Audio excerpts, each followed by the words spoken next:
준비 찬양 시간을 갖도록 하겠습니다. 첫 번째로 드릴 찬양은 마라나타 찬송 79장, 마라나타 찬송 79장, 주 하나님 독상자 예수 79장 같이 들으시겠습니다.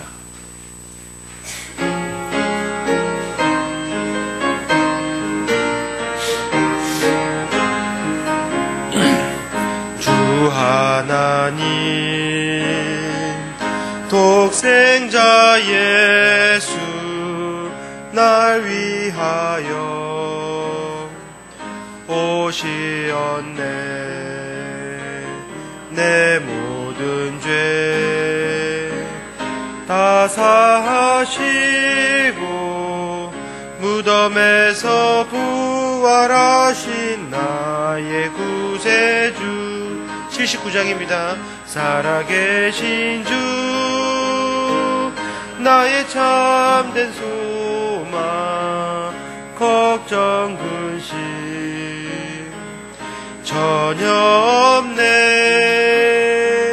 사랑의 주 내 갈 길 인도하니 내 모든 삶의 기쁨 늘 충만하네. 주 안에서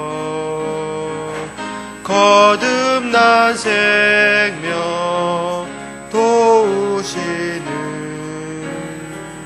주의 사랑 참 기쁨과 확신 가지고 예수님의 도우심을 믿으며 살리. 살아계신 주 나의 참된 소망 걱정 근심 전혀 없네. 사랑의 주 내 갈 길 인도하니 내 모든 삶의 기쁨 늘 충만하네. 그 언젠가 주 뵐 때까지 주를 위해 싸우리라. 승리의 길 멀고 험해도 주님께서 나의 앞길 지켜주시리. 살아계신 주 나의 참된 소망 걱정 근심 전혀 없네. 사랑의 주 내 갈 길 인도하니 내 모든 삶의 기쁨 늘 충만하네. 아멘. 한 주간 잘 지내셨습니까? 지금 세상에서는 다들 단풍놀이로 한참 바쁜 시즌인데 오늘처럼 주일날 경배 드려 오신 여러분들께서 진정한 주님의 자녀들이 아닌가 싶습니다. 세상보다 주님의 품이 더 그리웠다라고 생각이 들고요. 찬양 한 곡 더 드리겠습니다. 320장입니다.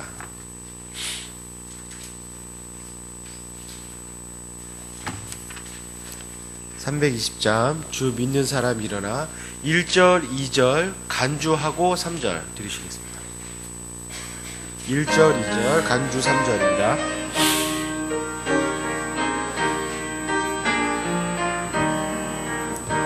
주 믿는 사람 일어나 다 힘을 합하여 이 세상 모든 마귀를 다 쳐서 멸하세.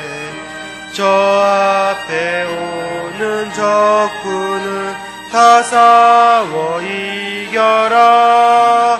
주 예수 믿는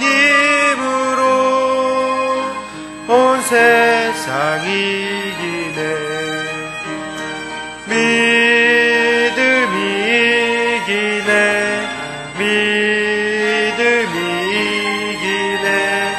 주 예수를 믿음이 온 세상 이기네.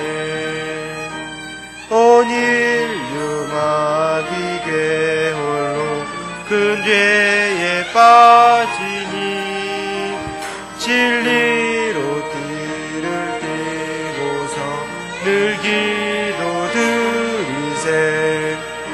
참 믿고 의지하면서 겁없이 나갈 때 주 믿는 힘으로 온 세상 이기네. 믿음이 이기네. 믿음이 이기네.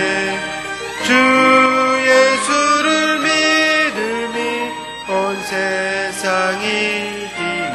간주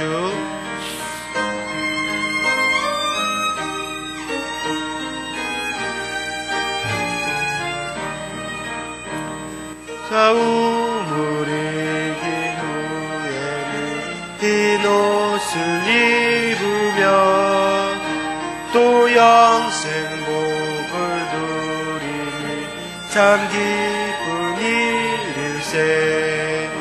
이 어두운 세상 지나서 저 천국 가도록 주 예수 믿는 힘으로 온 세상 이기네. 믿음이 이기네. 믿음이 이기네. 주 예수를 믿음이 온 세상 이기네. 아멘. 저희 교회 이사 날짜가 정해졌습니다. 11월 15일 금요일입니다. 아마 오늘 오후에 뒤에 저희 이사 날과 관계돼서 자원봉사 참여하실 분들 기재하실 수 있도록 남겨놓도록 하겠습니다. 아마 정확한 건 아직 정해지진 않았는데 10일 날 이사할 것 짐들을 미리 선정하는 작업을 하고 금요일 날은 이삿짐 옮겨지고 토요일 날 저쪽 고촌에서 정리하는 시간을 가질지 아니면 15, 16 이틀에 걸쳐서 할지 그거는 조금 정리가 되어야 될 것 같습니다. 참고해 주시고요. 오늘 오후부터 참여 신청을 받겠다라는 안내 말씀을 드리고 꼭 많은 분들이 참여하셔서 새로운 저희 교회 예정지에서 뵐 수 있었으면 좋겠습니다. 자, 마지막으로 찬양 한 곡 더 드리시겠습니다. 265장입니다. 1절, 간주 3절 1절만 드리시겠습니다. 1절만.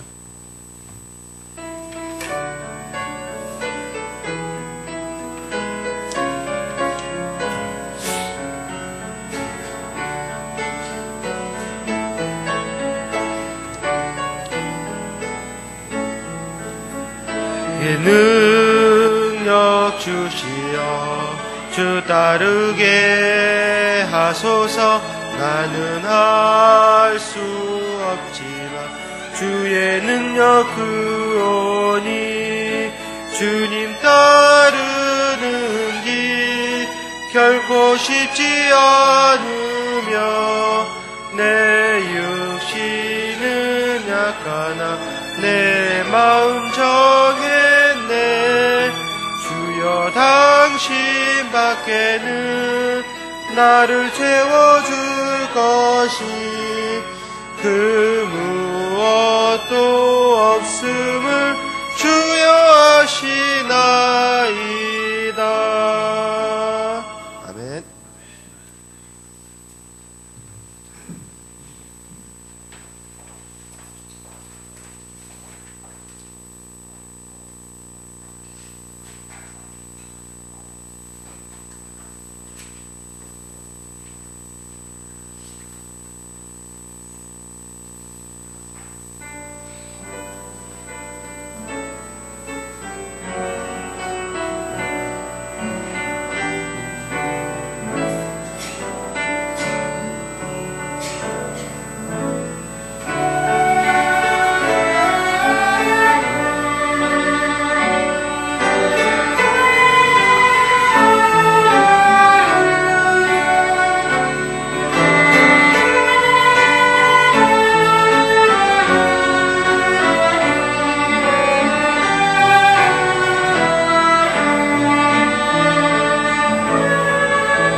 다 같이 일어나서 찬송가 25장 찬양 드리겠습니다.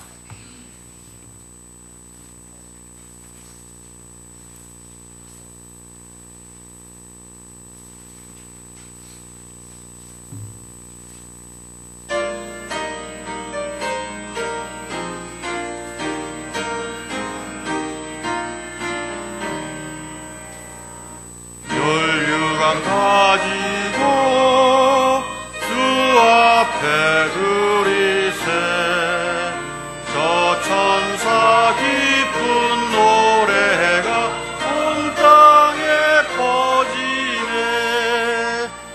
일어나 깨어서 주 찬송하여라. 온 백성 죄를 속하신 만왕의 왕일세. 열류강 가지고 주 앞에 들이세 그 손과 몸의 상처가 영광 중 빛나네. 하늘의 천사도 그 영광 보고서 고난의 신비 알고자 늘 흠모하도다. 열류강 가지고 주 앞에 들이세 온 세상 전쟁 그치고 참 평화 오겠네. 주 보좌 앞에서 온 백성 엎드려 그 한량없는 영광을 늘 찬송하겠네.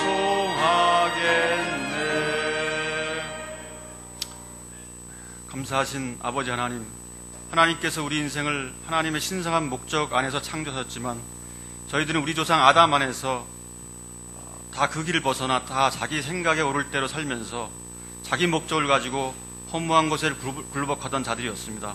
그러나 주님께서 오셔서 우리 인생이 얼마나 고귀하고 또 복된 것인지를 알게 하여 주심을 감사하고, 또 주님으로 인하여 우리 인생이 하나님의 배필이 되고 우리를 왕과 제사장으로 삼으신 그 은혜의 경륜 안에 참여하게 해주심을 감사합니다. 흙으로 지어진 인생에게 이보다 더한 축복이 없는 영광스러운 세계를 우리 앞에 주신 것을 감사합니다. 오늘도 말씀을 전하는 설교자와 그 말씀에 복 주시길 원합니다. 주님께서 주신 말씀이 우리 안에서 다 알아져서 하나님의 깊은 것, 또 비밀한 것, 또 우리를 위해 주신 이 모든 것을 우리가 다 하나도 잃지 않고 다 알아들을 수 있도록 은혜를 허락해 주시기 원합니다.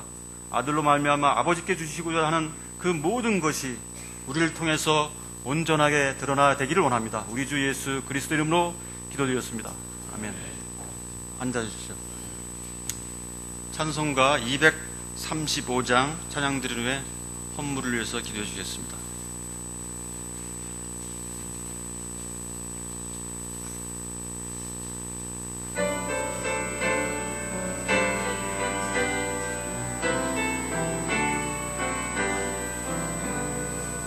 달고 묘한 그 말씀 생명의 말씀은 귀한 그 말씀 진실로 생명의 말씀이 나의 길과 믿음 밝히 보여주니 아름답고 귀한 말씀 생명샘이로다. 아름답고 귀한 말씀 생명샘이로다. 귀한 그 말씀 내 노래 제목이래로다. 모든 사람의 복주는 생명의 말씀을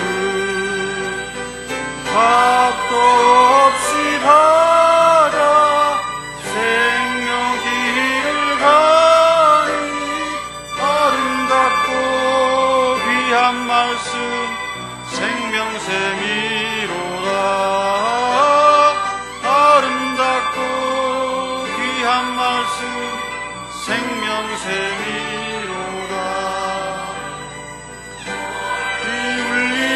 퍼지는 생명의 말씀은 마음의 용서와 평안을 골고루 주나니 하나님의 예수 말씀 들어 복을 받네.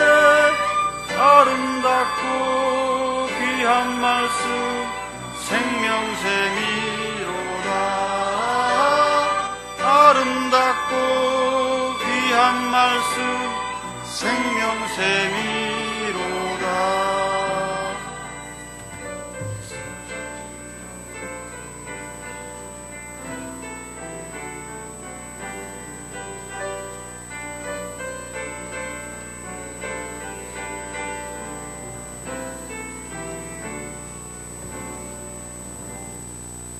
드려지는 헌물을 위해 다 같이 기도 드리시겠습니다. 거기에는 밤이 없겠고 등잔불이나 햇빛이 그들에게 필요 없으니 이는 주 하나님께서 그들에게 빛을 주시기 때문이라. 그들이 영원 무궁토록 통치하리로다.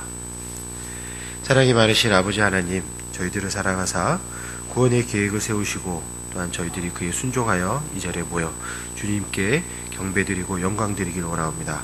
주님, 한 주간 저희를 세상 속에 살면서 구별하여 주시고 또한 저희들이 살게끔 모든 것을 공급해 주시고 제공해 주심을 저희들이 알고 있습니다. 저희들이 주신 것들의 첫 것을 주님께 드리고 주님의 말씀으로 사역되어 온 누리에 주님의 말씀이 선포되길 원합니다. 쓰여지는 곳에 주님의 말씀이 깃들어 주님께 부복하는 자들이 일어나게끔 하여 주시고 또 쓰는 자들에게 지혜로 쓸 수 있도록 주님 능력 주시옵소서. 저희들은 부족한 것이 많습니다. 주님께서 주시는 모든 것들이 저희들 것이 아니라 주님 것임을 고백합니다. 주님, 저희들과 함께 하여 주시고 영원 무궁토록 저희들에게 통치할 권리를 주실 것을 믿습니다. 주님 만나는 그날까지, 주님을 뵙기를 그날까지 저희들이 주신 목적에 따라 쓰여질 수 있도록 주님 인도하여 주시옵소서. 오늘도 주님께 경배드리기 원하며 영광드리기 원합니다. 거룩하신 예수님의 이름으로 기도드립니다. 아멘.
예, 교회 소식입니다.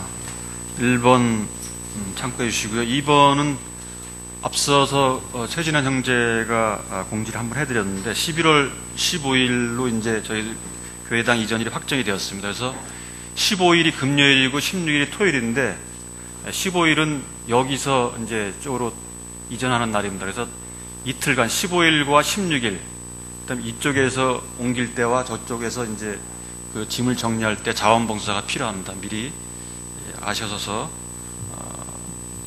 자원봉사하실 분들은 저 뒤에 나중에 신청서가 있는데 거기에 좀 기재해 주시기 바랍니다. 3번입니다. 금년도 우리 교회가 세운 15주년 되는 해입니다. 계속해서 말씀드렸는데요. 그 밑에 보면 금우교회 행사 및 모임 안내 한번 보겠습니다. 11월 10일 주일은 외국인 강사 미키 클락 전도자를 초청해서 주일 집회를 하고요. 12월 1일 주일은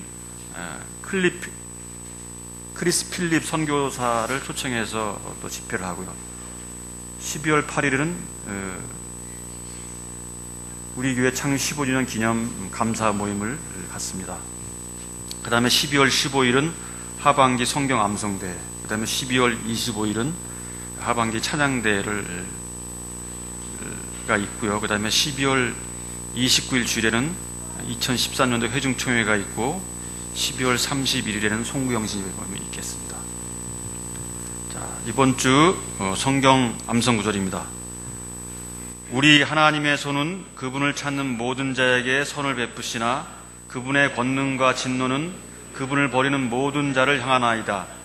에스라서 8장 22절 말씀.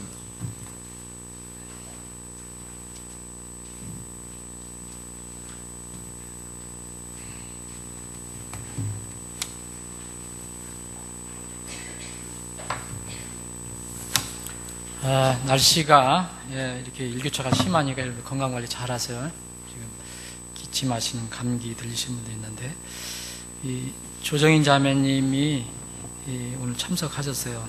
이렇게 우리는 이렇게 자유롭게 아무 때나 이렇게 예배를 드릴 수 있지만 조자매님 그런 형편이 안 되잖아요. 시골에 계시니까. 그래서 늘 위해서 교회를 위해서 기도하고 계신데, 또 여러분들 위해서 올해 수확한 감 한 박스하고 또 수확한 쌀 한 짝을 가지고 오셨어요. 무거운 건데, 그래서 여러분들이 맛있게 드시고 힘을 내서 섬겼으면 좋겠습니다. 거기 지금 제가 추가로 이렇게 좀 말씀 더 드리면, 그 12월 1일은 우리의 선교 주일로 삼습니다. 그래서 그날부터 저희들이 이제 2014년도 선교를 위한 여러분들이 헌신도 받게 되고요. 특별히 이제 이 카자흐스탄의 선교사로 가는 미국인 형제입니다. 크리스 필립 선교사를 초청해서 말씀을 듣는 그런 시간을 갖게 됩니다. 그리고 독립침례기 소식을 거기 보시면 우리 우트만 목사님이 지금 열심히 하셔서 이렇게 부흥이 된다는 얘기를 들었습니다. 용산 침례교회 사경회가 31일, 다음 주 31일, 11월 1일, 그러니까 목요일, 금요일 이틀 저녁 7시에 용산교회 사경회를 하고요. 그 다음 그 주일, 다음 날 월요일 날은 전 독립침례교회 사역자 신교 모임을 용산교회에서 합니다.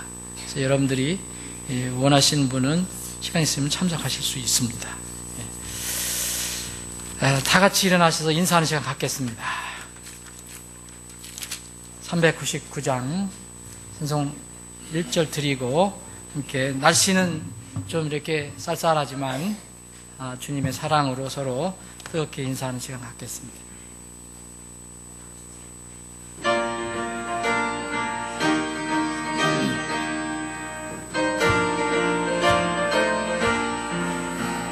주의 약속하신 말씀 위에서 영원토록 주를 충성하리라. 소리 높여 주께 영광 돌리며 약속 믿고 굳게 서리라. 굳게 서리. 영원하신 말씀 위에 굳게 서리. 굳게 서리. 그 말씀 위에 굳게 서리.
약속하신 말씀 위에서 성령 인도하는 대로 행하며 주님 품에 항상 안식 얻으며 약속 믿고 굳게 서리라.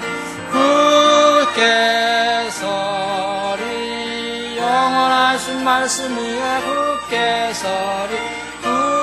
굳게 서리.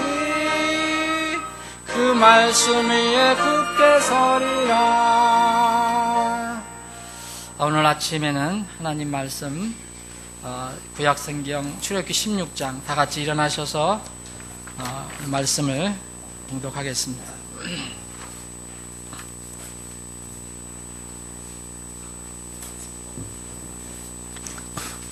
출애굽기 16장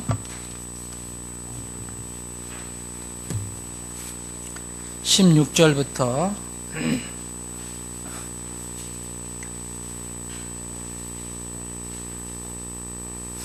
21절까지입니다. 제가 앞에 부분 읽고 여러분들과 함께 읽는 부분을 말씀드리겠습니다.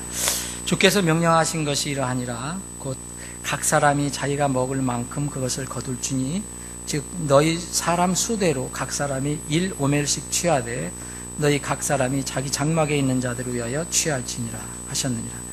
이스라엘 자손이 그와 같이 하여 거두되 많이 거두는 자도 있고 적게 거두는 자도 있었으나 오멜로 그것을 되어본즉 많이 거둔 자도 남지 아니하고 적게 거둔 자도 모자라지 아니하여 그들이 각각 자기가 먹을 만큼 거뒀더라. 19절부터 21절까지 함께 읽겠습니다. 모세가 그들에게 이르기를 아무도 아침까지 그것을 남겨두지 말라 하였으나 그럼에도 불구하고 그들이 모세의 말에 귀를 기울이지 아니하고 그들 가운데 몇 사람이 그것을 아침까지 남겨두었더니 거기서 벌레가 생기고 냄새가 나므로 모세가 그들에게 노하니라. 그들이 아침마다 그것을 거두되 각 사람이 자기가 먹을 만큼 거두었고 해가 뜨면 그것이 녹았더라. 아멘. 잠깐 기도 올리겠습니다. 아버지 하나님, 오늘도 저희들에게 이런 귀한 기회를 허락해 주셔서 마음껏 자유롭게 주님의 이름을 부르고 주님을 높여드리고 주님께 경배할 수 있는 이런 기회를 허락해 주심을 감사합니다. 이 시간에 참으로 주님만 영광 받아 주옵시고 우리는 주님께서 예비하시는 은혜를 누리는 시간이 되기를 원합니다. 특별히 주님의 말씀이 우리 가슴을 향해 선포될 때에 그 말씀에 우리가 부복하고 겸손해지고 그것을 생명의 양식으로 받는 이 시간이 되게 하여 주옵소서. 이 시간에 전폭을 주님께 의탁하옵고 거룩하신 예수님의 이름으로 기도합니다. 아멘. 모두 앉아주시기 바랍니다.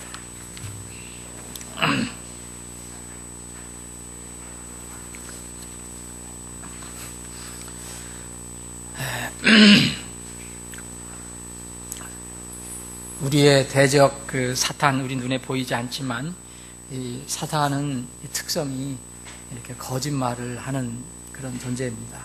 거짓말장이라고 했고 거짓의 아비라고 했습니다. 이 사탄이 하는 많은 거짓말들이 있지만 많은 사람들이 이렇게 많이 속는 그런 거짓말이 있습니다.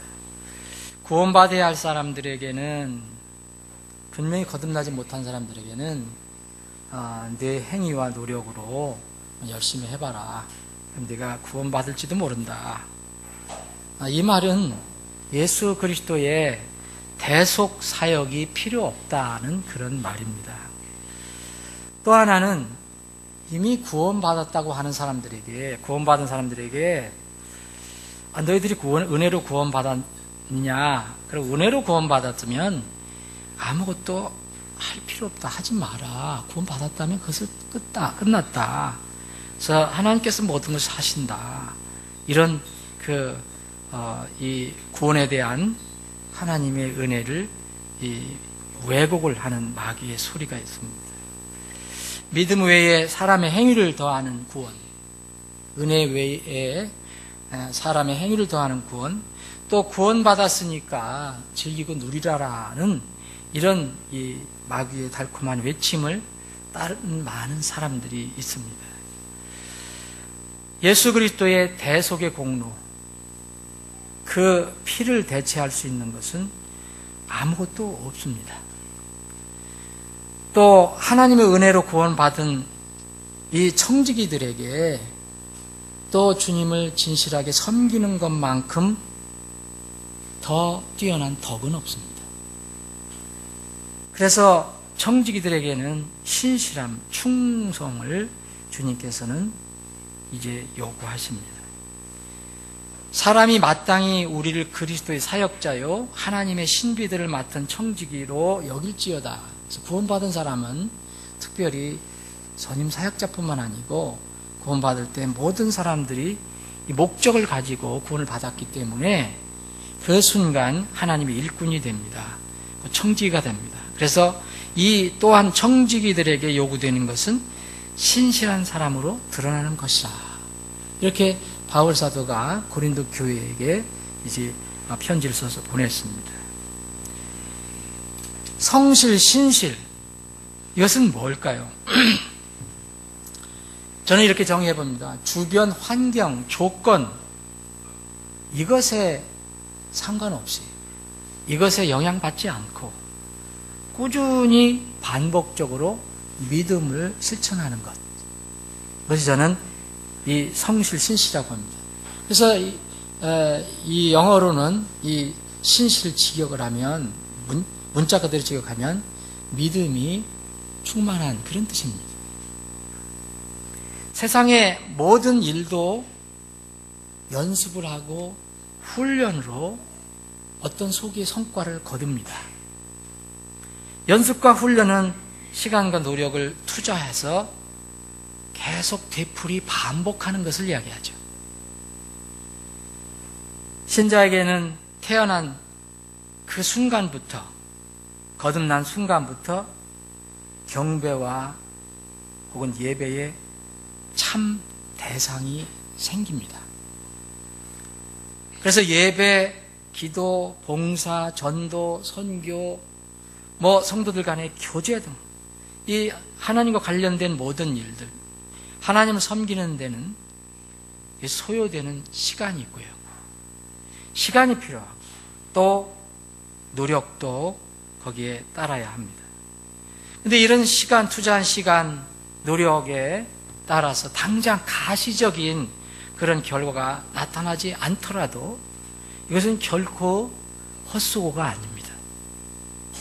우리는 당장에 이 눈에 보이는 결과를 많이 생각하지만 하나님 편에서 볼 때는 절대 이것이 헛수고가 아닙니다.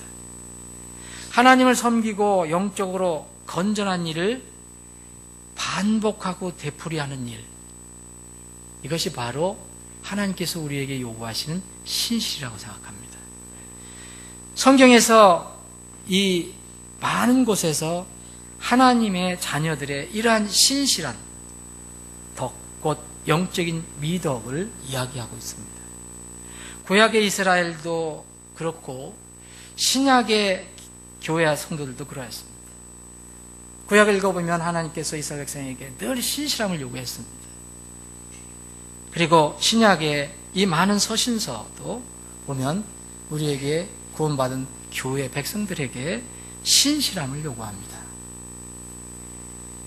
하나님께서 그렇게 그 성경을 통해서 우리에게 가르쳐 주지만 동시에 이것은 하나님께서 자녀들과 교회들의 영적 유익을 위해서 주시는 권면이고 명령입니다.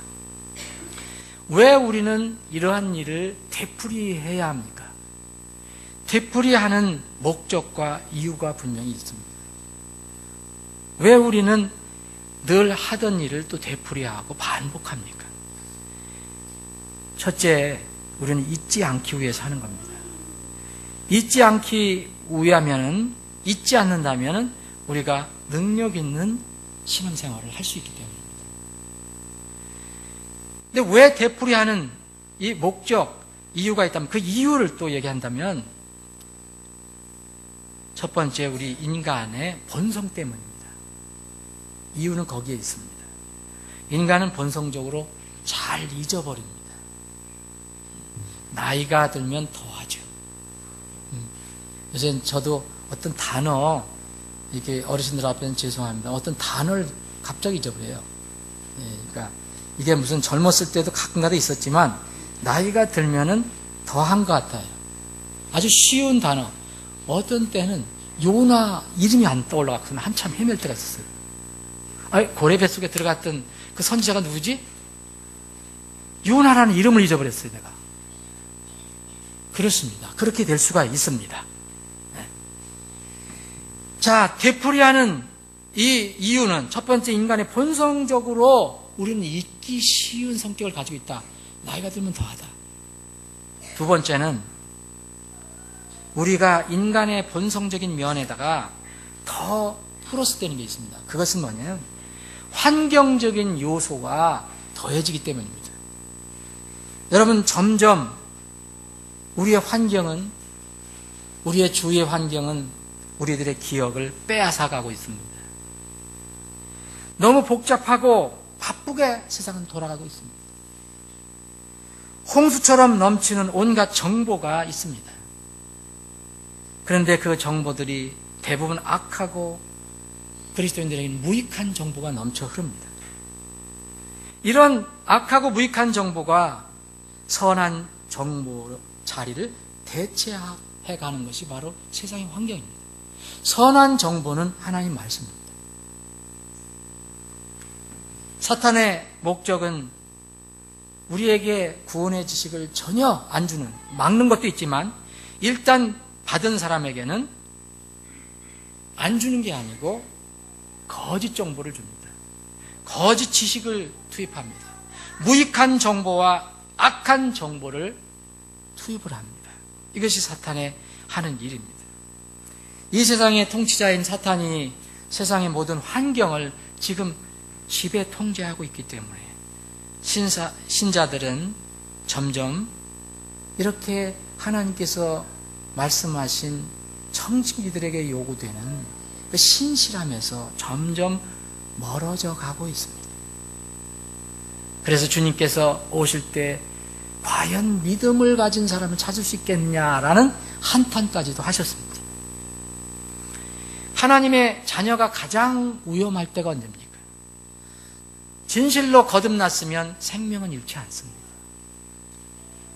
그런데 위험할 때가 있습니다.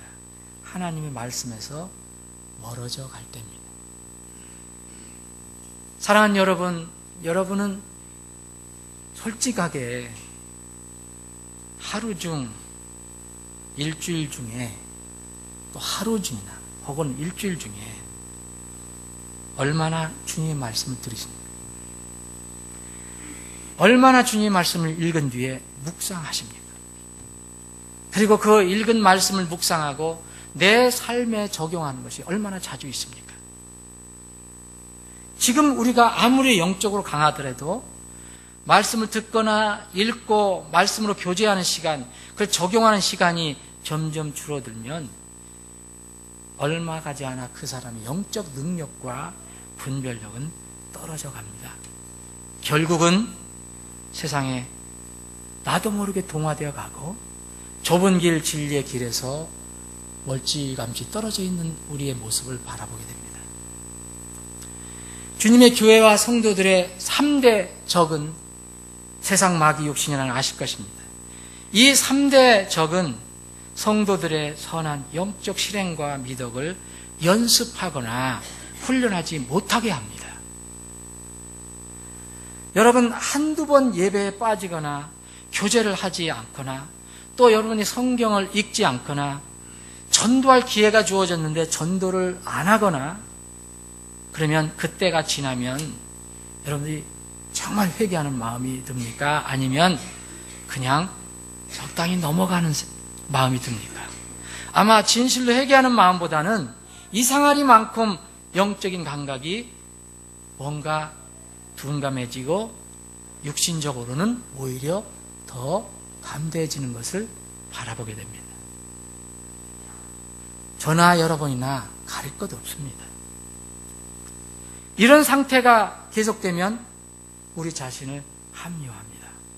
그리고 정당화하는 노력을 합니다. 아, 괜찮아. 이거 뭐 다 그런데. 세상이 이런데. 나 구원 받았는데. 이러다가 어떤 시점에 가면은 양심이 이제 무뎌져서 진리의 말씀을 떠나는, 그래서 심지어는 배도의 길을 걷는 사람들도 있습니다. 그런데 슬픈 사실은 이런 진리의 길에서 벗어나서 세상 넓은 길을 가는 사람들 중에 한 사람도 자신이 그런 길을 가고 있다고 인정한 사람이 없다는 겁니다. 다 정당화하거나 혹은 무관심한 상태가 되어갑니다. 이런 사람들에게 나타나는 몇 가지 영적인 현상을 우리는 쉽게 캐치할 수 있습니다. 얻을 수 있습니다. 알아볼 수 있습니다.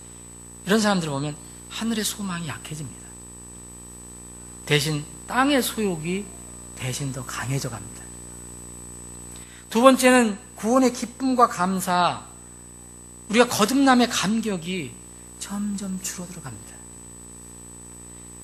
그러므로 점점 예배에 등한해지게 되고 선포되는 말씀에 쉽게, 하나님 말씀인데 하나님 말씀에 쉽게 내 육신의 기분이 상해져 갑니다.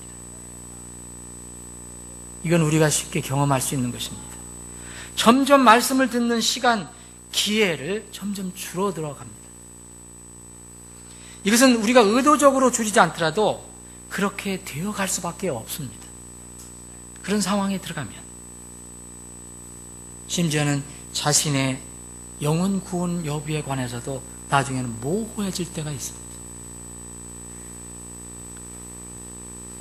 또 세 번째로 이런 영적인 현상, 이런 사람들에게 나타나는 영적인 현상은 자신에게 관대해져 가고요. 점점 다른 사람에게는 점점 비판적이 되어 갑니다. 비판적인 시각으로 바라보는 대상 중 가장 큰 타겟이 누구였습니까? 사단이 타겟으로, 공격의 타겟으로 삼는 것은 주님의 교회입니다. 거짓 교회는 사단이 공격하지 않습니다. 나쁜 교리, 잘못된 교리, 사람들을 거듭나게 하지 못하는 그런 교리는 얼마든지 퍼치게 합니다. 이제 우리가 이제 10월 말 11월에 저 부산에서 세계교회 협의회 총회가 있는데 어떻게 거기 진행되는가 한번 살펴볼 필요가 있습니다. 사단은 그런 거, 여기에도 길이 있다, 저기에도 길이 있다, 기독교만 있는 게 아니고 이런 종교에도 다 길이 있다. 그래서 종교는 다 하나가 돼야 한다라고 하는 거 절대 방해하지 않습니다. 좋아하고 부추깁니다. 사단이 공격하는 것은 주님의 교회입니다. 진리의 기둥과 터인 주님의 교회를, 정말 말씀을 붙드는 교회를 공격합니다. 그 공격하는 여러 가지 방법 중에 하나가 교회의 일꾼들을 공격으로 대상 삼는 겁니다. 이거 우리는 잊지 말아야 합니다. 우리는 늘 알면서도 이걸 쉽게 잊어버립니다. 이러한 사탄의 전략에 대비해서 필요한 말씀을 성경에는 곳곳에 주셨습니다. 하나님의 말씀은 사람들에 의해서 선포되고 가르쳐지고 알려집니다. 성경을 읽는 사람도 있지만 하나님께서는 이 사역자들을 세우십니다. 그래서 이 사역자들에게 이 거룩한 하나님 말씀, 사람을 살리는 말씀, 사람을 세우는 말씀을 이렇게 전하게 하는 그 직책을 맡은 사람들에게 거룩한 하나님께서는 그 종들에게 엄격하고 높은 수준의 규율과 명령을 주셨습니다. 여러분, 디모데전 3장, 디도서 1장, 베드로전서 5장을 보면 사역자, 전임 사역자, 장로로도 표현이 됐고 감독으로도 표현이 됐고 목회자라도 표현이 될 수 있는 이 전임 사역자에 대한 정말 높고 엄격한 수준의 어떤 규율을 요구합니다. 그 명령의 말씀의 빈도 그리고 양, 이것을 보면 일반 이 신자에 비해서 월등 높고 많습니다. 강합니다. 예를 들어서 목회자, 이 장로, 감독은 술 근처에도 못 가게 되어 있습니다. 근데 집사는 술을 먹으라는 건 아니지만 목회자만큼 그렇게 강하게 얘기하지 않습니다.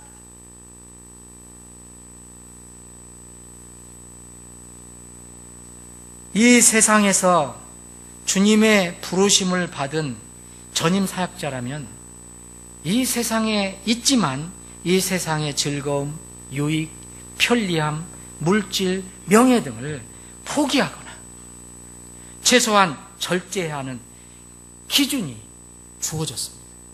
주님은 그것을 요구하십니다.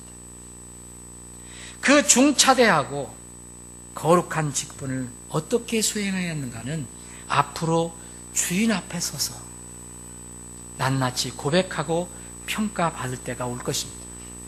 저도 그렇게 쓸 것이고 여러분들 중에 그런 특별한 임무를 가지고 있는 사람들이라면 분명히 그렇게 쓸 것입니다. 더 이상 말할 것 없습니다. 하나님의 말씀 사역자들에게 하나님께서 요구하시는 것은 정말 벅찰 정도입니다. 그런데 여전히 성경은 그걸 강하게 요구하고 있습니다. 그래서 마귀는, 사단은 이 말씀을 붙드는 교회를 공격하고 특히 거기서 일꾼을 공격의 타겟으로 삼는 겁니다. 이런 결코 쉽지 않는 사역을 잘 감당하도록 일반 성도들에게는 그러면 이 교회 일꾼들을 위해서 어떻게 해야 되는가를 여러 군데 또 이 말씀을 주셨습니다. 전임 사역자에 대한 책임을 이렇게 주셨습니다. 그래서 이런 지역교회 일꾼들에 관련된 명령을 우리는 가볍게 보아서는 안 됩니다. 우리는 이 적은 무리입니다. 진리를 붙들고 성경대로 가려고 하는 무리는 많지 않습니다. 그 적은 무리에서 또 나름대로 하나님의 부르심을 받고 헌신하는 그런 전임 사역자는 또 적습니다. 이 길에 들어오려고 하는 사람들은 점점 줄어들고 있습니다. 다른 교회 다른 계통에서 이렇게 그런 어떤 사역자를 하려는 사람들은 지금도 많이 늘어나고 있지만 이런 정말 근본적이고 성경적인 이런 교회의 사역자가 되려고 하는 사람들은 지금 점점 헌신자들이 없습니다. 찾기가 힘듭니다. 아마도 그러는지 모릅니다. 하나님께서 요구하는 그 요구사항이 너무 커서 그런지도 모릅니다. 그러면은 이 교회에는 그 사역자를 어떻게 해야 될 건가? 이 일꾼들을 어떻게 할 건가? 꼭 전임 사역자가 아니더라도 무슨 일을 맡아서 하는 사람들을 어떻게 대해야 될 것인가? 몇 군데 그런 말씀이 있습니다. 제가 몇 군데만 한번 찾아서 읽어보겠습니다. 디모데전서를 한번 먼저 보겠습니다. 디모데전서 5장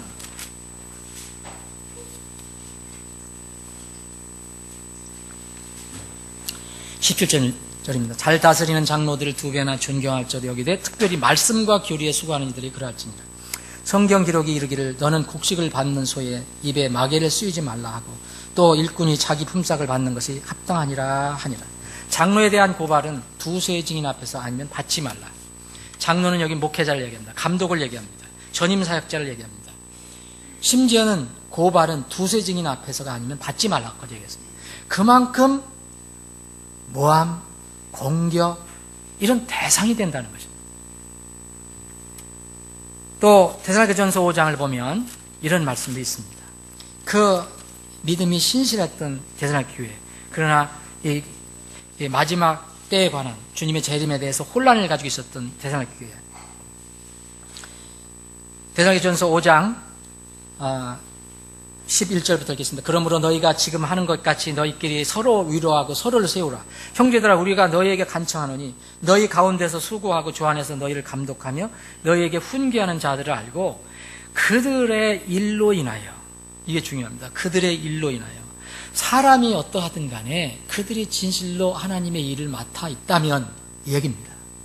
그들의 일로 인하여 사랑 안에서 그들을 매우 귀중히 여기며 또 너희끼리 화목하게 지내라. 그래서 이 하나님 말씀을 우리가 순종을 하면 우리에게는 덕이 된다는 것입니다. 교회가. 히브리서 13장 7절 보면 하나님의 말씀을 너희에게 일러주고 너희를 다스리는 자들을 기억하며 그들의 행실의 결말을 깊이 살펴보고 그들의 믿음을 따르라. 17절입니다. 너희를 다스리는 자들에게 순종하고 복종하라. 그들은 마치 자기가 회개 보고할 자인 것 같이 너희의 혼을 위해 깨어 있나니 그들이 기쁨으로 그것을 하게 하고 근심으로 하게 하지 말라. 그것은 너희에게 유익을 주지 못하리라. 어떤 경우는 뒤집어 얘기하면 근심으로 할 수도 있다는 겁니다. 교회의 태도 때문에 근심으로 할 수가 있다. 그러면 결국은 그것은 전 교회에 유익이 되지 못한다는 겁니다. 그래서 우리를 위해 기도하라. 바울 사도가 얘기한 겁니다.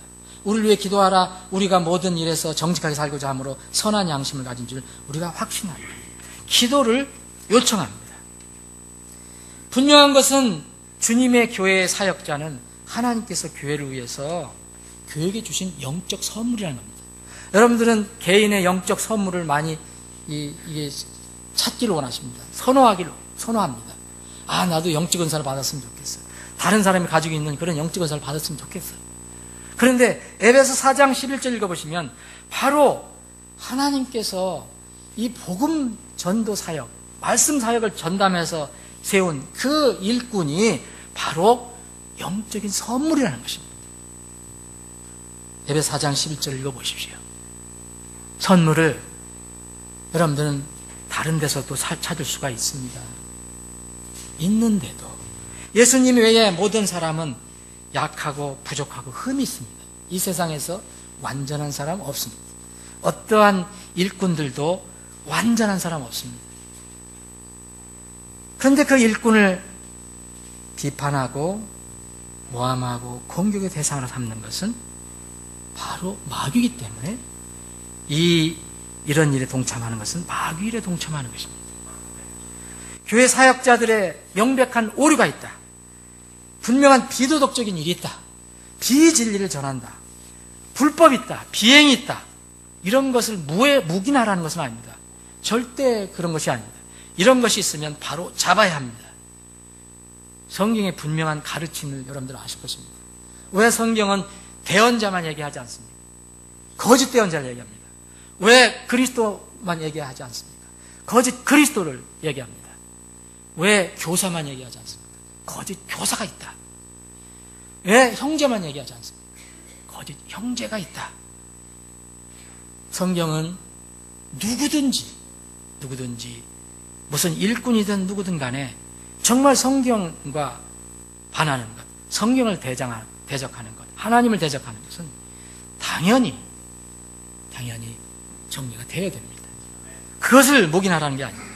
그러나 이 하나님께서 교회를 튼튼히 세우시기 위해서 주님께서 주신 선물을 어떤 태도로 바라보는 것은 다릅니다.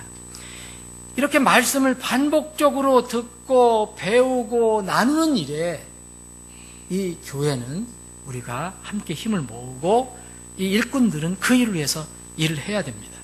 만약 이런 일에 게으르면 우리는 세상 소리를 더 듣게 되고 또 타인에게 더 우리는 비판적인 사람이 되어 갑니다.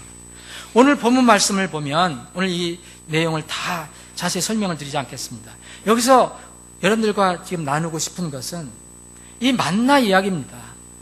이스라엘 백성이 출애굽을 해서 이 광야 생활을 하고 있습니다.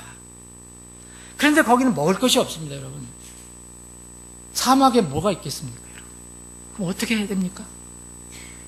거기서 또 이스라엘 백성은 한 곳에 정착할 수가 없습니다. 혹시 정착하면은 어떻게든지 한번 갖고 보겠는데 정착하지 못합니다. 어떻게 됩니까? 계속 진군해서 가나안 땅으로 들어가야 됩니다. 농사도 못 짓습니다. 그럼 어떻게 해야 됩니까?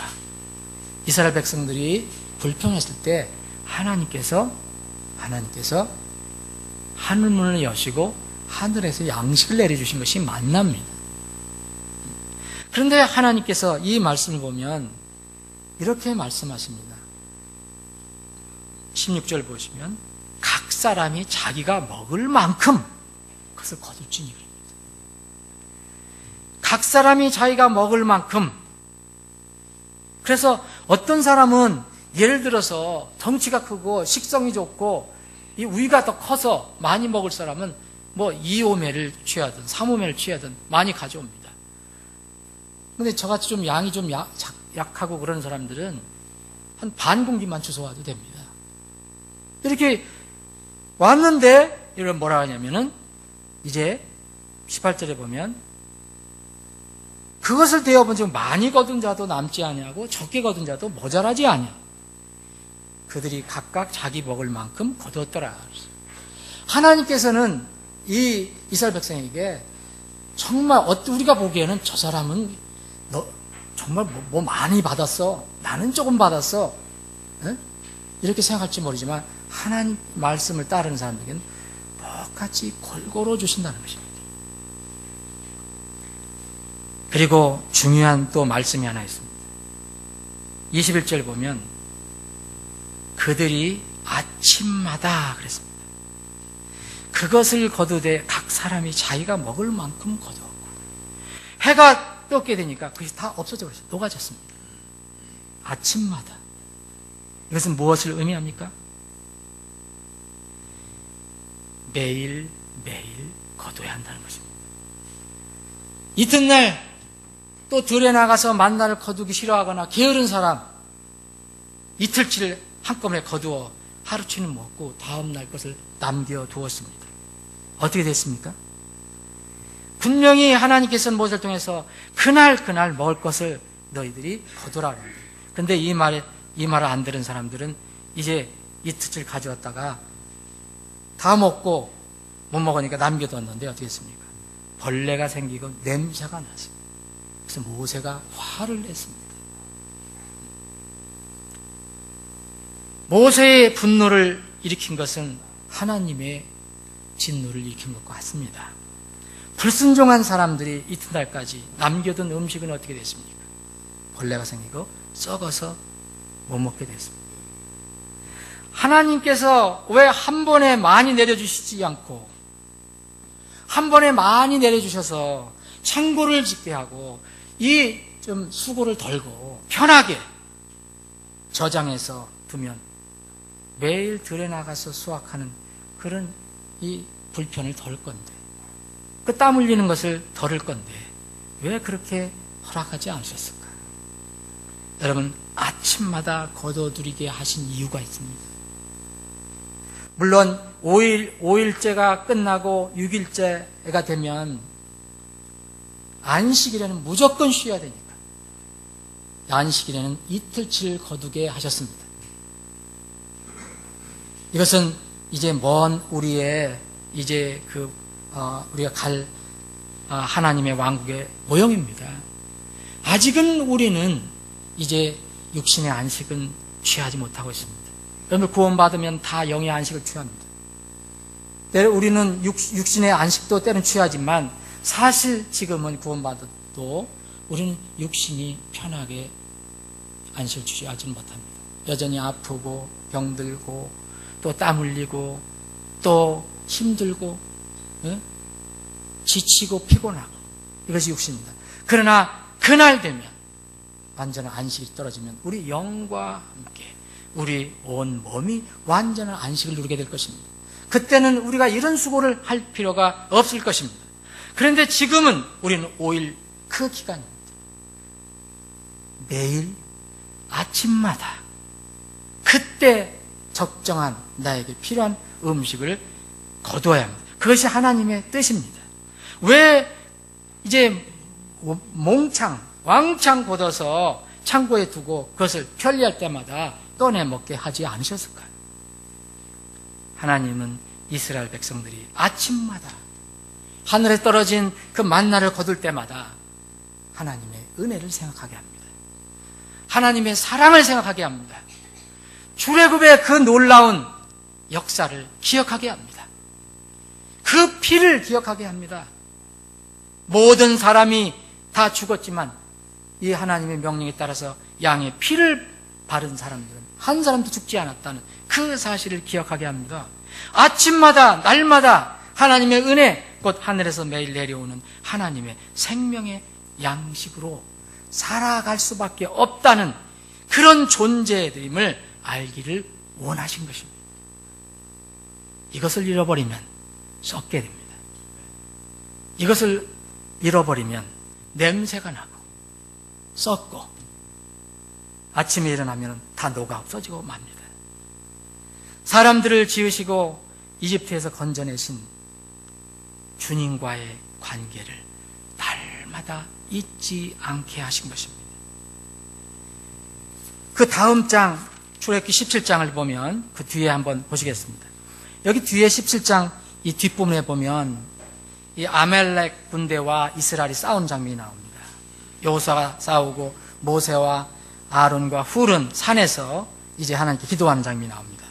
이제 이 17장 13절에 보면 여호수아가 칼날로 아멜렉과 그의 백성을 무찌르니라. 주께서 모세에게 이르시되 이것을 책에 기록하여 기념으로 삼고 여호수아의 귀에 그것을 되풀이하여 말하라. 내가 하늘 아래서 아멜렉에 대한 기억을 철저히 없애리라 하신다. 자, 하나님께서는 하나는 철저히 없애겠다 하시고 하나는 영원토록 기억하게 하시겠다. 뭐를 기억하게 하십니까? 14절 다시 한번 읽겠습니다. 이것을 책에 기록하여 기념으로 삼고 또 여호수아의 귀에 그것을 뭐랬습니까? 되풀이하여 반복하여 그런 얘기입니다. 말하라. 잊지 마라. 내가 너희들을 어떻게 아말렉 군사로부터 건져냈는지. 그런데 아말렉은 내 지역을 키워버리겠다. 하나님께서 이스라엘 백성에게 정말 잊지 않기를 원하셨던 것은 뭡니까? 하나님의 은혜입니다. 하나님 역사하신. 그래서 하나님께서는 그것을 기록을 해라. 책에 기록을 해라. 기념을 삼아라. 그리고 계속해서 여호수아, 이제 모세 네 뒤를 이을 여호수아에게다가 그것을 한 번만 말하는 게 아니고 계속 되풀이해서 말하라. 이렇게 명령하셨습니다. 왜 책에 기록하게 하셨습니까? 잊지 않고 기념을 삼게 하기 위해서. 여러분 책에 기록 안 되면 여러분 금방 잊어버리죠. 재판할 때 무슨 기록된 거 없으면요 아무것도 받아들이지 않아요. 근데 분명히 기록한 거 있으면 증거가 돼요. 혹시 잊어버리더라도 그걸 보면 다시 기억납니다. 책에 기록하게 하신 이유는 잊지 않고 그것을 계속 기념하게 하고, 또 기념하려면 잊지 않아야 하고, 잊지 않아야 하면 계속 어떻게 해야 합니까? 반복해야 합니다. 되풀이해야 합니다. 기록한 것을 기념하는 것은 새롭게 계시받은 것이 아닙니다, 여러분. 이미 계시받아서 이미 일어났던 것을 누구나 다 기억하도록, 누구나 알고 있는 것을 거기에 기록한 것뿐입니다. 이 시대 설교자, 복음사역자 하는 일도 저는 마찬가지라고 생각합니다. 뭘 뛰어난 걸, 놀라운 것을 뭐 깨닫고 뭐 연구해서 뭐 산속에 오래 들어가서 무엇을 기가 막힌 것을 하나 내가 깨달아서 알려주는 게 아니고, 가르치는, 이제까지 쭉 가르쳐 왔던 것, 성경에 이렇게 다 계시되어 왔던 것, 이것들을 다시 되풀이해서 알려주는 것입니다. 가르치는 자가 배우는 자에게 하는 일이 그겁니다. 부모가 자녀에게 하는 일이 그겁니다. 신명기 6장을 보면은 하나님께서 이스라엘 백성에게 합니다. 부모는 어떻게 하라? 계속해서 잊지 않도록 그 말씀을 뭐 이 손에도 차고 이마에도 차고 그 문지방에도 기록하고, 그것은 새로운 것이 아닙니다. 이미 알고 있었던 것, 이미 배웠던 것, 이것들을 잊지 않고 되풀이 반복해서 하라는 그런 명령입니다. 만약 어떤 사람이 남은 전혀 모르고 나만 알고 있는 것처럼 생각한다면 그것은 위험한 겁니다. 구약 성경은 사람들에게 기록해 주신 지 약 3,500년이 지났습니다. 신약은 약 최소한 1,900년이 넘었습니다. 하나님은 이 긴 기간 동안 많은 경건한 하나님의 사람들을 사용하셔서 그 성경을 해석하게 하고 나름대로 가르치게 했습니다. 그리고 진리를 찾는 사람들을 통해서 성경 말씀을 가르치고 전파하게 하셨습니다. 그런데 가끔가다 보면은 이런 사람들이 나옵니다. 한 사람을 우상처럼 떠받드는 그런 그룹들이 있습니다. 그래서 이런 그룹들은 대부분 다 사이비 이단으로 빠졌습니다. 그 사람이 무슨 계시를 특별히 받았느니, 저 사람은 대단한 능력을 받았느니 하는 그런 그룹들은 처음에는 멋있어 보여도 나중에 보면, 세월이 흘러보면 이단 사이비가 됩니다. 어저께 제 방에 어떤 외국인이 찾아왔어요. 그래서 이제 우트만 목사님을 안대요. 그래서 왜 찾느냐? 제가 알거든요. 그 양반이 왜 왔는지 우리에게. 그래서 제가 뭐라고 해서 이제 보냈습니다. 통일교를 믿는 사람입니다. 외국인입니다. 가끔가다 찾아옵니다. 우리를 설득시키려고. 그래서 내가 문선명이가 신이냐? 죽었지 않냐? 사람이다. 왜 죽는 사람을 너는 이 신으로 믿느냐? 그랬더니 나중에 이 사람 뭐라냐면, 당신은 한국인 아니냐? 나 한국인 맞다. 한국인이면서 왜 한국인의 컬처, 그 멋있는 컬처를, 문화를 왜 그렇게 신경 안 쓰느냐, 이런 얘기입니다. 그래서 좋은 얘기해서 보내버렸습니다. 내가 이제 조근 형제한테 다시 오면 문도 열어주지 말라 그랬습니다. 한 사람을 우상처럼 떠받든 거기엔 분명히 문제가 있습니다. 그 사람의 통찰력이 있는 해석이 있을 수도 있습니다. 그런데 이랬어요. 아무개는 이제까지 기독교계에서 400~500년 동안 아무도 해석하지 못한, 바로잡지 못한 것을 바로잡은 대단한 사람이다, 이런 광고가 있다면 여러분 이거에 속지 마시기 바랍니다. 하나님은 그렇게 무능한 분이 아닙니다. 하나님은 400~500년 동안 그 사람을 기다리기 위해서 무능력하게 쉬고 있었던 분이 아닙니다. 20세기 들어와서 21세기 들어와서 그 사람에게는 특별히 성경을 해석할 수 있는 능력을 주셨다는 것은 참으로 우스운 얘기입니다. 그런 그룹들이 한국에도 여전히 있습니다. 사람은 밤이 오면 잡니다. 충분히 잤어도 다음날 밤이 오면 또 잠을 자야 합니다. 우리 중에 그제도 잤고 어제도 잤는데 오늘 또 자야 하느냐라고 여러분 불평하시는 분이 있습니까? 여러분들 중에 어제도 먹었고 오늘 아침도 먹었는데 조금 이따 또 점심 먹어야 하느냐 불평하시는 분이 있습니까?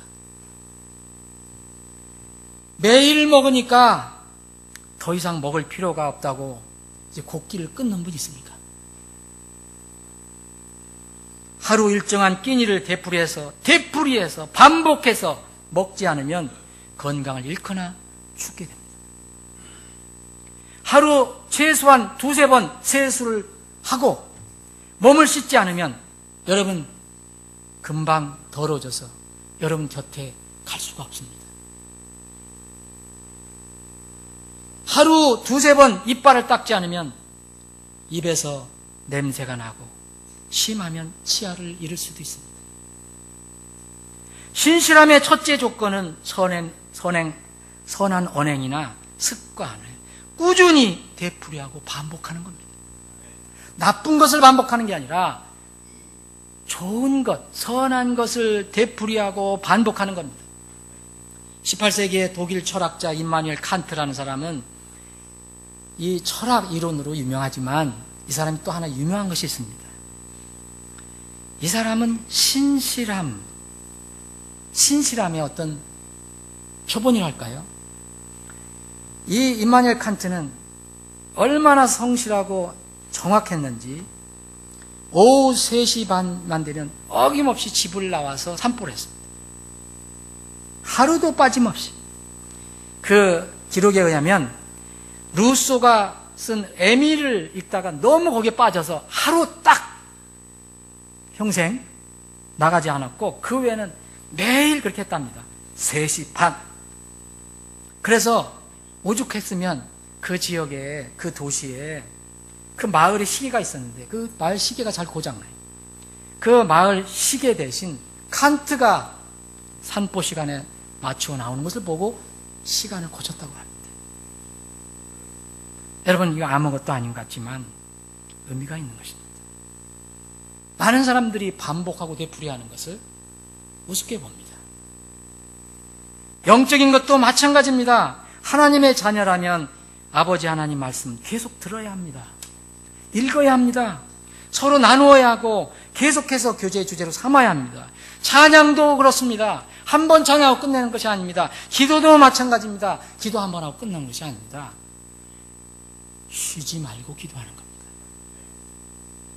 감사의 표현도 마찬가지입니다. 형제사랑, 이웃사랑도 계속 되풀이해서 반복해야 하는 겁니다.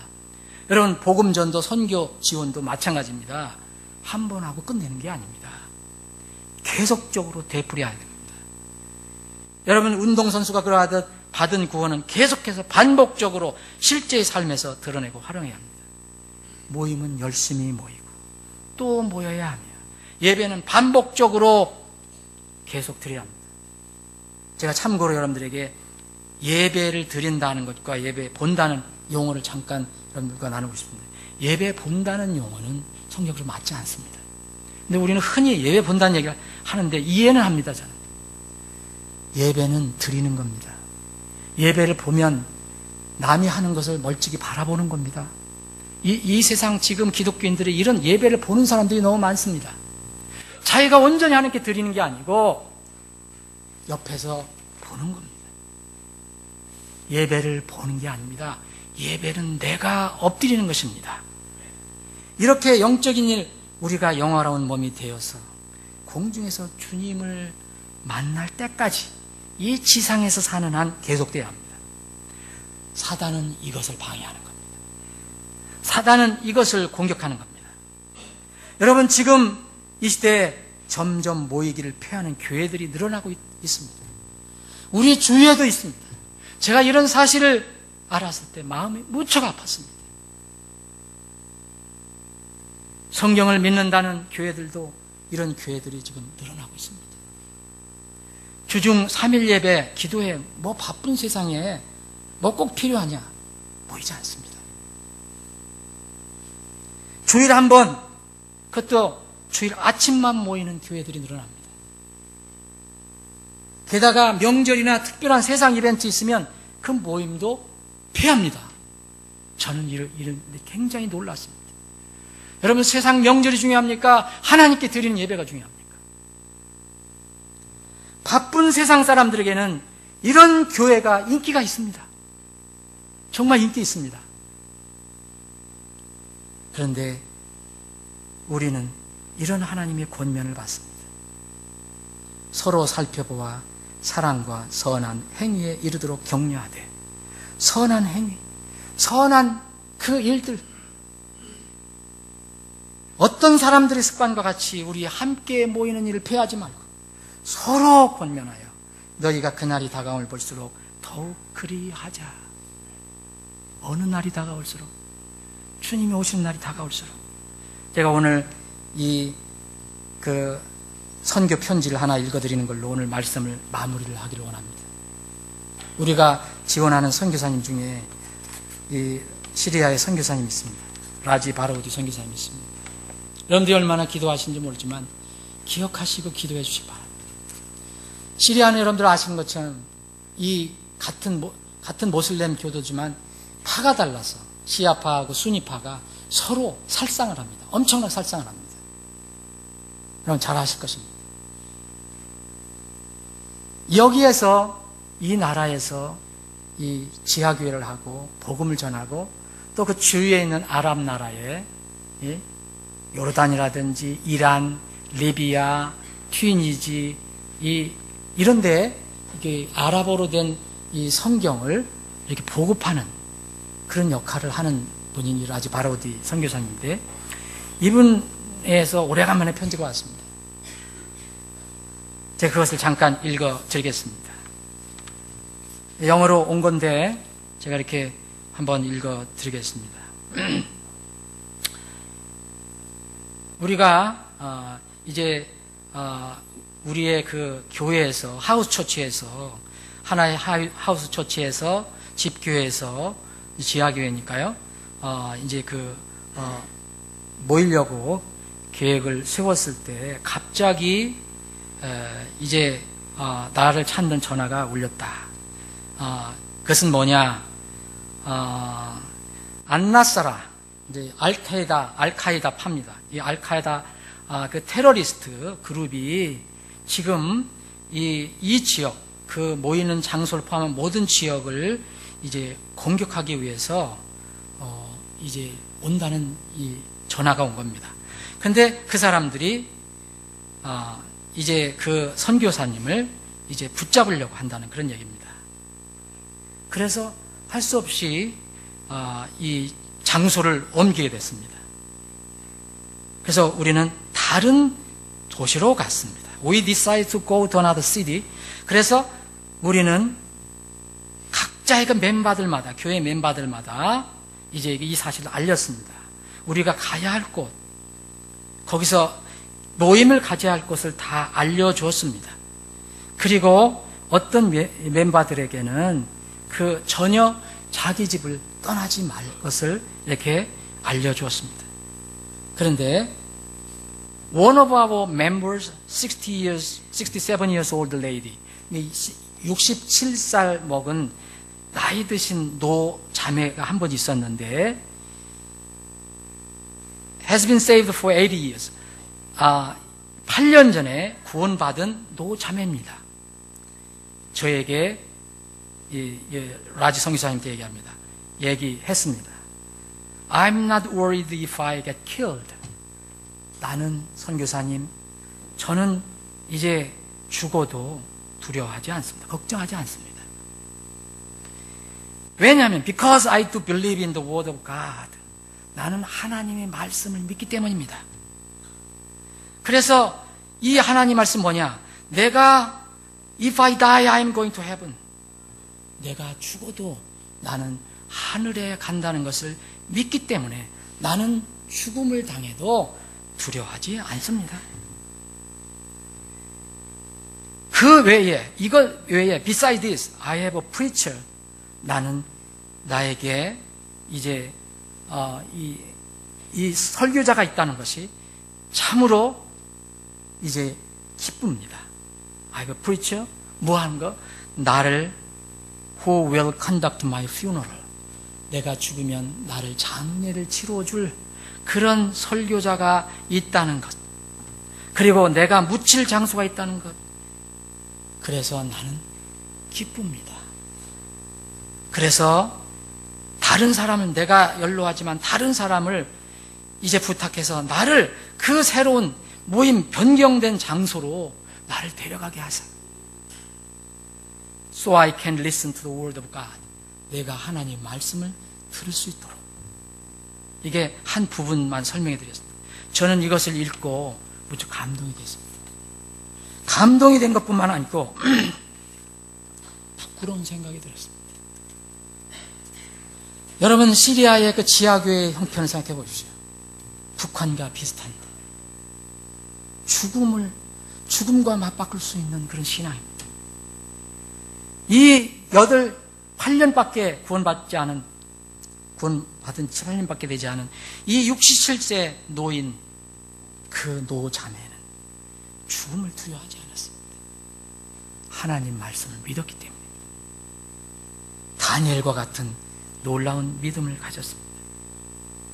사랑하는 여러분, 말씀을 정리합니다.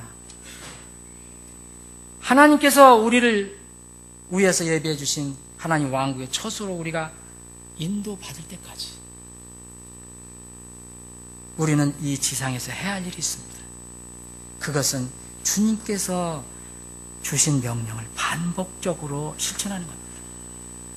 무시하거나 등한히 하면 영적으로 절대 안전할 수 없습니다. 그리고 그것을 통해서 우리에게 주시고자 하는 하나님의 영적인 축복을 잃어버리는 위험에 처하게 될 것입니다.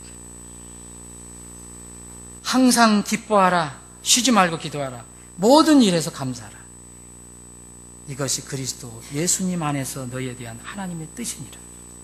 사랑하는 여러분, 여러분들이 구원받은 하나님의 자녀라면 주님의 말씀을 되풀이해서 기억하고 실천하고 되풀이해서 예배 드리십시오.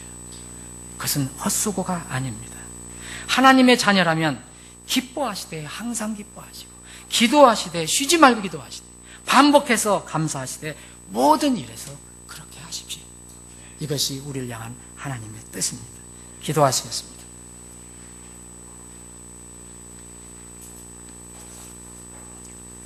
다 같이 기도하는 시간 갖겠습니다.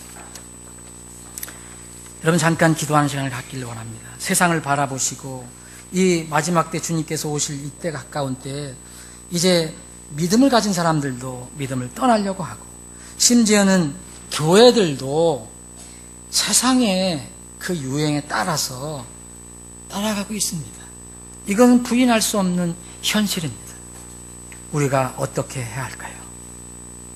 세상을 따라서 우리도 가야 할까요? 우리 주위에 모든 교회들이 모이기를 패한다 하더라도 우리는 하나님 말씀, 살아있는 말씀을 어길 수는 없습니다. 서로 권면하고 서로 격려해서 그날이 다가올 볼수록 우리는 주님께 신실하게 모여야 합니다.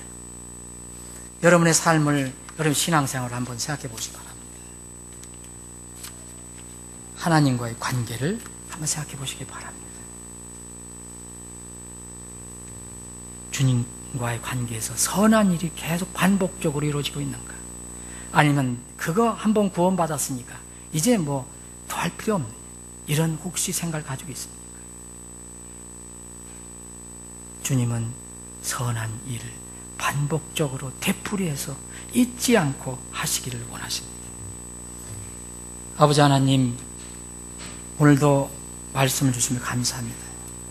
지금 마음속으로 주님께 기도하고 있는 지체들, 영혼들의 마음을 주장하시고 저들의 기도를 들어주시길 원합니다. 결단하여 하나님 말씀에 순종하여 주님이 오실 때까지 선한 일, 참 우리에게 주신 그 명령을 되풀이하고 반복하고 아침마다 날마다 하기로 결단하는 혼들이 될 수 있도록 도와주시고, 그렇게 결단하는 그런 혼들에게 필요한 하나님의 복을 풍성히 내려주시옵소서. 거룩하신 예수님의 이름으로 기도합니다. 아멘.